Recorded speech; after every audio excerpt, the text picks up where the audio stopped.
Today on Campaign Check, the Conservatives' plans for social care. Boris Johnson was very clear when he took office that it was a priority.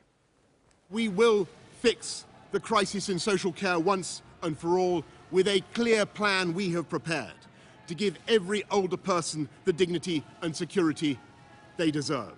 That was then, but do the Tories still have a plan, and what is it?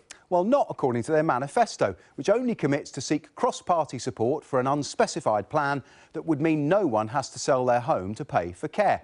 It also promises an extra £1 billion a year to tackle the short-term funding crisis. Now, social care matters because we're all living longer. By 2066, 20.4 million people will be over 65. That's 1 in 4 of the population. And social care is means tested, so only those with total assets of less than £23,250 receive free care, which leaves the majority facing a lottery with potentially huge costs for conditions like dementia.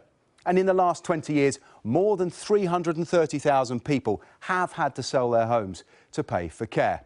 Now, this chart shows social care spending since 2010 and the impact the extra £1 billion would have over the next 4 years. You can see it's still £3.6 billion short of keeping up with rising demand and wages, and it is way off the £11.7 billion required to restore social care services to pre-austerity levels. Now, for context, we can compare it with the other parties' promises. There's the Conservatives' £1 billion.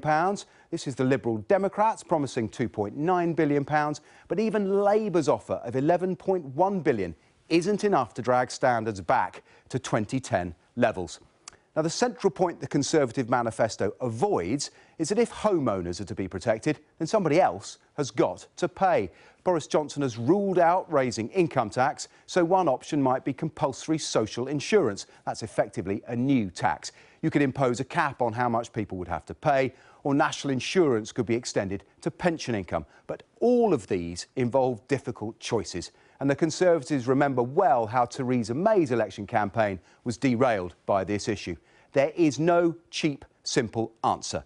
And in this election, the Conservatives haven't really tried to find one. Solving the social care crisis is as much a question of political appetite as of economics.